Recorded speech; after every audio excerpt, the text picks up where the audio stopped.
A video showcases a number of curious comments from a pro-Beijing Chinese professor. One of the vague remarks praises China for its so-called achievements in biological warfare. A website sheds light on the links between Wuhan's virus lab and the Chinese Communist Party. That's as many question how deeply those ties go, and others speculate about the pandemic's origins.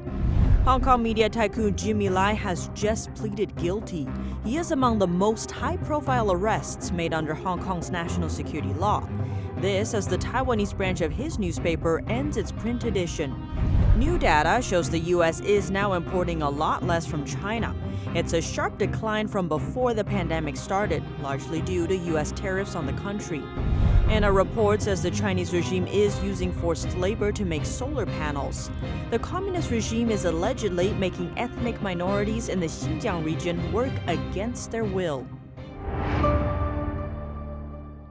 Welcome to China in Focus. I'm Tiffany Meyer. Netizens are pressing for answers after a social media video triggered controversy online. In it, a pro-Beijing Chinese professor makes a number of veiled and curious comments, praising what he called China's 2020 achievements in biological warfare. Here are the details. Curious remarks made by a Chinese professor are raising eyebrows online. In a video, he praised what he called China's achievements in biological warfare. Chen Ping is a professor of economics at a renowned Chinese university. He's been applauded by China's state-run media for his pro-Beijing remarks and has been dubbed an anti-U.S. warrior. His latest controversy comes as part of a YouTube video released earlier this year. China's success in winning the trade war, technology war, and especially biological warfare in 2020 is unprecedented in history. Chen described the year 2020 a turning point for China's modernization. After 2020, the East Asian countries with the most landmass and power will begin the modernization process, led by the biological revolution. His comments were soon posted on Twitter, sparking questions from users. Many doubled down on the professor's mention of biological warfare. One of them demanded further explanation, writing, "Please specify what biological warfare refers to." Another asked, "Does biological warfare mean that this was a planned strategic deployment?" Chen hasn't explained his comments so far, but it's not the first time he's shocked his audience for his signature bold remarks.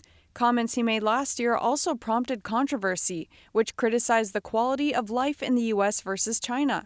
At the time, he said, "A wage of 2,000 Chinese yuan a month, meaning over $300 US, will give you a happier life in China than a $3,000 income in the U.S." adding that those in the U.S. are trapped in extreme misery. It was later revealed that this so-called anti-U.S. warrior is actually a long-term resident of the U.S. living in Texas. The discovery triggered heated discussion and anger among many Chinese netizens. How deeply linked is the Wuhan virus lab to the Chinese Communist Party?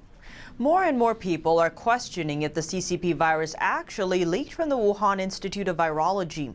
And people are also becoming more interested in the lab's connections to the totalitarian regime.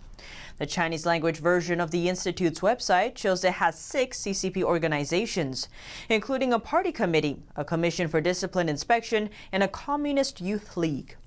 The website doesn't say how many of the lab's 300 employees are Communist Party members, but it does list 4 party branch offices at the institute. Even for retired staff, there's a separate branch office controlling everything. Under these branch offices, there are also smaller groups. One of the groups has won a provincial level reward in 2019 and got the title Red Flag Group. This year marks the 100th anniversary of the CCP's founding. The party planned a number of activities across the country before the anniversary on July 1st. CCP members at the Wuhan lab repeated their Communist Party membership oath at least twice this year. When people join the CCP, they have to take an oath that says, "I uphold the party's program, observe the provisions of the party constitution, fight for communism throughout my life, be ready at all times to sacrifice my all for the party and the people, and never betray the party." One province in northern China is struggling again as the CCP or Chinese Communist Party virus once again picks up speed there. Many residents now must stay at home to contain it. On Tuesday, Chinese authorities announced that 10 areas across Liaoning province pose medium risk of infection. The town of Xiongye accounts for 8 of them. Multiple neighborhoods there are now under lockdown. In line with China's strict policies, local officials have started sealing off residential buildings, in some cases even by welding some metal gates closed. Few locals are allowed to enter or leave the compounds. One person there reportedly committed suicide. Virus testing is mandated for every resident there, and some have even been tested twice. Starting this week, all private health clinics plus entertainment venues like theaters and concert halls will also close down. Authorities have even started taking over hotels there after sending their customers packing. Local authorities report over 400 confirmed virus cases and 2 deaths across Liaoning province as of Tuesday. Over a dozen people are currently receiving treatment in hospitals. Despite the official reports, it is unclear how many people have actually fallen ill or died there. That's amid the Chinese regime's lack of transparency and its history of covering up the country's true virus data. Taiwan has been a role model in keeping the CCP virus pandemic under control, but the number of newly confirmed cases there is now skyrocketing. The Taiwanese government says they found over 300 new cases just on Monday alone. Among the hardest hit places is a district in the capital city of Taipei. A Taiwan-based professor told Hong Kong-based newspaper Apple Daily that this is happening because the new variant is spreading faster than before. As of Monday, over 2,000 people in Taiwan have contracted the virus, but the death toll still remains low. Only 14 people died of the virus across Taiwan. That's despite its proximity to China. Last Friday, the mayor of Taipei said that his government will closely monitor patients. The CCP boasts a massive social media presence in the West. A recent study found that in just 9 months, Chinese diplomats posted over 200,000 times on Twitter and over 34,000 times on Facebook. Chinese state-run media posted over 700,000 times during the same period. Oxford University's Internet Institute and the Associated Press conducted the study. They found that Beijing is using this presence to shape public discourse. The study brought to light that the Chinese regime has over 170 state media accounts on Twitter and Facebook. There are also over 270 accounts by Chinese diplomats, though many of them aren't labeled correctly. Less than 15% of them have their diplomatic and regime ties clearly labeled. On Twitter, Chinese diplomats often post images mocking other countries, boast how efficient Chinese vaccines are, and claim that Taiwan is part of Communist China, and that there is no genocide in Xinjiang. Other users amplify their messages by retweeting them. The study found that Chinese diplomats' posts get retweeted an average of 100,000 times per month. But they also found that nearly half of these retweets come from fake user accounts. In light of the findings, the study said the Chinese regime has significantly expanded its public diplomacy efforts in order to boost its reputation in global affairs and current events. Hong Kong media tycoon Jimmy Lai has just pleaded guilty. He is among the most high-profile arrests made under Hong Kong's national security law. This as the Taiwanese branch of his newspaper ends its print edition. NTD's Don Ma has more. Jimmy Lai, the founder of Hong Kong's pro-democracy newspaper Apple Daily, has just pled guilty in court on Monday. It was for organizing a pro-democracy protest, but he pled not guilty to taking part in it. Lai and 9 others who also pled guilty are expected to be sentenced next Friday. Lai is a democracy activist and critic of the Chinese Communist regime. He was previously sentenced to 14 months in prison for taking part in Hong Kong's pro-democracy protests in 2019. He is among the most high-profile arrests made under the Hong Kong security law. The law punishes what Beijing broadly defines as subversion, secession, terrorism, and collusion with foreign forces. Authorities can punish violators with up to life in prison. Last Friday, Hong Kong authorities also used the national security law to freeze Lai's business assets. He is the founder of Apple Daily's parent company, Next Digital. Authorities froze his 70% stake in Next Digital, as well as the bank accounts of 3 other companies he owns.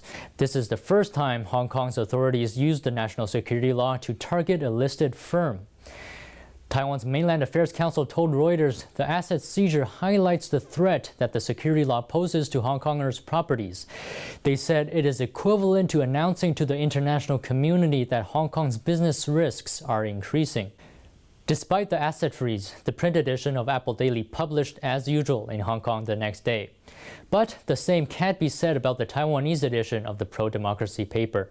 On Monday, Apple Daily in Taiwan ended its print edition. Long-term readers rushed to newsstands to buy one last copy of the newspaper. In a letter to readers, Apple Daily Taiwan thanked them for their support in the past 18 years. It pledged to continue upholding its democratic values. The letter also said that ending the print edition was due in part to Beijing's suppression of the paper's parent company. Apple Daily Taiwan's online edition will continue operating. Don Ma, NTD News. A growing number of Chinese companies are getting listed on U.S. stock exchanges. Their total number grew by 15% in the past 6 months, but their total market capitalization dropped by 5%. Experts explain the reasons behind these changes. A U.S. Congressional Commission released a report last Thursday updating the Chinese companies listed on the 3 largest American stock exchanges. It says as of May 5, 2021, there were 248 Chinese companies listed on these U.S. exchanges, with a total market capitalization of $2.1 trillion. Compared to 6 months ago, the number of listed Chinese companies went up 15%, but their capitalization dropped 5%. While 50 Chinese companies made their debuts on U.S. stock exchanges, 19 Chinese firms got delisted. Some of the better-known larger Chinese companies, for fear of the more stringent reporting requirements, and chose to, or maybe they had to, delist themselves from the U.S. exchanges. Starting in the Trump era, U.S. agencies stepped up efforts to take Chinese military-linked firms off American stock exchanges. They cited national security concerns. They also tightened auditing requirements for Chinese firms with shares trading in America, forcing them to fully comply with U.S. auditing rules within 3 years. Beijing has long refused to let the U.S. examine audits of those firms, citing national security concerns. China Affairs Commodore Ching Pen believes this requirement may deter some big Chinese firms from being listed on U.S. stock markets, but many others are still trying to take advantage of this 3-year grace period to make money. If they could get money within these 3 years, let their business grow, they would have enough time to improve their financial record. Also within these 3 years, they could move to other stock markets in China, such as Shanghai, Shenzhen, or Hong Kong. They still have time to turn around their financial situation. Another loophole is within the U.S. stock issuance policy. In the past few years, several big Chinese firms got delisted on U.S. stock markets because of financial report fraud. But U.S. auditing firms and investment banks helping them did not get punished. Those American companies, including investment banks, auditing or accounting firms, still keep on helping bring those Chinese companies they are involved with to the U.S. stock market because they can make money. As to the potential losses of American investors due to fraud, they won't be held responsible for it anyway. The congressional report warns that investment in Chinese companies may involve several risks, including lack of transparency, issues with legal standing, and risks to national security. Coming up, new data shows that the U.S. is importing a lot less goods from China compared to before the pandemic. U.S. tariffs on Chinese goods are believed to be the reason. More on that after the break.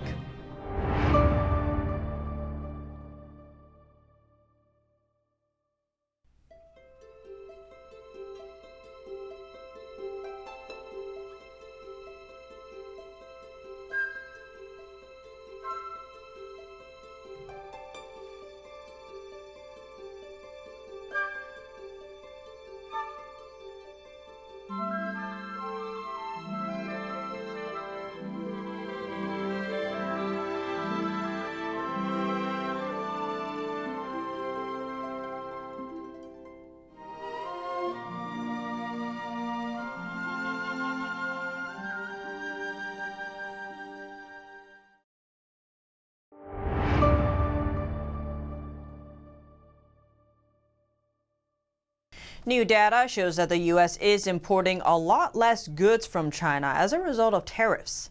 That's compared to data from before the pandemic. And the types of goods the U.S. is buying from China have also changed significantly. The U.S. is now buying telecom gear, furniture, clothes, and so on from other countries. Vietnam is benefiting a lot from the shift. It is now America's 6th biggest importer, moving up from number 12 in 2018. U.S. tariffs hit Chinese telecom equipment and computer accessories the hardest. A Wall Street Journal analysis shows that imports of these two products dropped by about $15 billion from their peak in 2018. Despite all this, China remains the U.S.'s top importer, and imports of non-tariffed items from China grew in recent months. This despite a global decline in trade due to the pandemic. Lead economist for Oxford Economics, Adam Slater, says the effects of the pandemic are starting to wear off, but the longer-term impact of the trade war remains. The trade war pressed Beijing to impose tit-for-tat tariffs.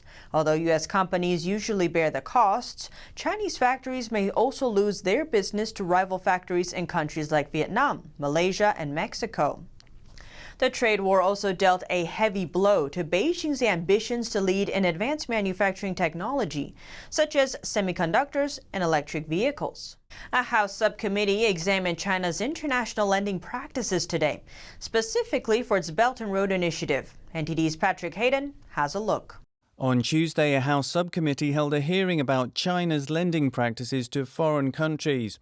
An economist testified about his research analyzing 100 Chinese loan contracts to 24 countries. In your paper, you show this non-disclosure chart, which I found very interesting. And the red bars are, of course, after 2013. And 2013 is a seminal year as the Chinese Communist leader Xi began Belt and Road being announced in 2013. And suddenly we have all these non-disclosure arrangements in every aspect of your 100 loan sample. China can penalize countries that disclose the terms of these contracts, giving China the power to restructure the debtor's payback period. Economist Sebastian Horn says that countries borrowing money from China should change their disclosure laws. I think the most powerful way in this regard would be to work to the debtor countries and require them to have robust debt disclosure laws in their domestic laws that requires them to publish lending contracts if they themselves take them up as part of the debt disclosure. China's debt contracts also make China the preferred creditor against other lenders. Republican French Hill says the U.S. should obtain a meaningful debt agreement with the IMF this summer. China could end up leading us into endless talks with zero results. 30 years of failure to protect intellectual property, and the recent suspension of 8 years of fruitless discussions by Treasury and our allies on transparency of China's export credit market should remind us just how typical and real that danger is. He says the human rights abuses taking place in China show that they don't deserve more of a voice in the international financial institutions. He says it's about commitments and contributions to multilateral cooperation, which China doesn't meet. Patrick Hayden, NTD News. A report out of Britain says the Chinese regime uses forced labor to make solar panels. It alleges the regime is making ethnic minorities in Xinjiang work against their will. The report says the global demand for solar energy has spurred Chinese industry to produce these products as cheaply as possible, but it comes with steep human costs for those at the origin of the supply chain. The Helena Kennedy Center for International Justice at Sheffield Hallam University in England put out the report. It says it is difficult for companies to avoid using parts produced with forced labor. That's because the Chinese regime as a whole leads the effort, not just individual businesses. Host of NTD Business Paul Graney interviewed attorney Fred Rockefort from international law firm Harris-Bricken. He has more than a decade of international legal experience, primarily in China, Vietnam, and Thailand. So in a typical scenario, you might have this farmer taken to a re-education camp. It might be because the authorities have issues with some of the activities that this person has engaged in the past. It might be because of views that they have expressed, whether they're political or religious, or it might be because the authorities simply feel that this person needs to be re-educated, right? And at the end of these re-education programs, one of the pathways going forward is to have them go work in factories or farms.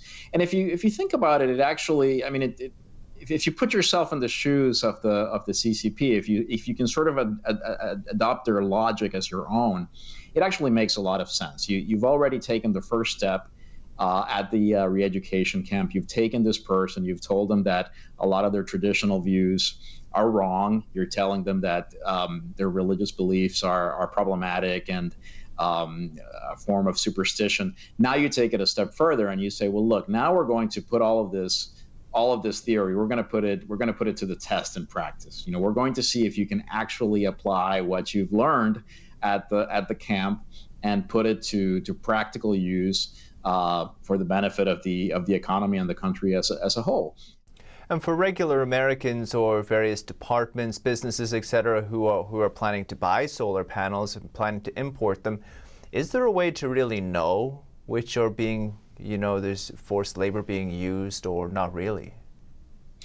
Well, there's two aspects to this question. If you're talking about good faith efforts to find out what's happening in Xinjiang, the report that I mentioned that was issued by Sheffield Hallam University is a great place to start. It's full of information.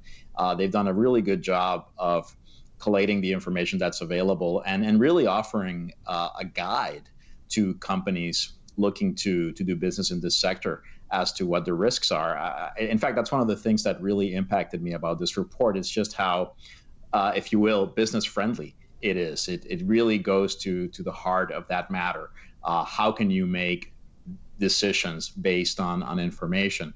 I do think that there's another perspective here, which has to do with the ethical question of whether companies want to be engaging in or really aiding and abetting the practices that are possibly taking place in Xinjiang, which is a bit of a different question. I mean, I think you can look at it from a very legalistic perspective and identify risks that might be present, and that's certainly important, and I do think that the resources are there, but there's a broader question here for companies, which is even if you could manage the potential legal risks, even if you manage to fly under the radar, if you will, as far as the U.S. government and their efforts to combat this, are we as a company comfortable engaging with companies that are to some degree connected to the abuses that are taking place in Xinjiang? So this is,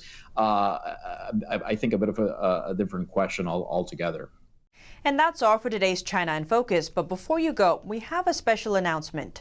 China in Focus is partnering with the Epoch Times newspaper on their new subscription-based streaming platform, Epoch TV. That's where you can watch our exclusive special reports like this one every Friday night. In them, we'll explore questions like where the CCP virus actually came from, how China lures foreign companies in, steals their technology, and kicks them out, how the CCP is actively collecting the world's people's healthcare data, how the ancient Chinese philosophy of good governance differs from the current-day communist regime, and much more. Be sure to check out these investigative episodes by clicking on the link in the description down below. And don't forget to subscribe to this channel if you really want to understand what's happening with China. Meanwhile, you can still watch our Monday to Thursday episodes for free on YouTube, NTD Cable TV, the NTD website, and the Epoch TV website. In the latest report, we discussed what's going wrong with U.S. carmaker Tesla's love affair with China. We look at what's going wrong with U.S. carmaker Tesla's love affair with China. Once a darling for the Chinese regime, Tesla is now facing an unprecedented attack from Chinese regulators and state media. They do this every single time. The better Tesla's development, the more nervous the Chinese regime will become. And what does the saga have to do with the Chinese Communist Party's ambition to dominate the next generation of technologies? To find out, watch our episode aired last Friday on Epoch TV. Thanks for watching and see you tomorrow.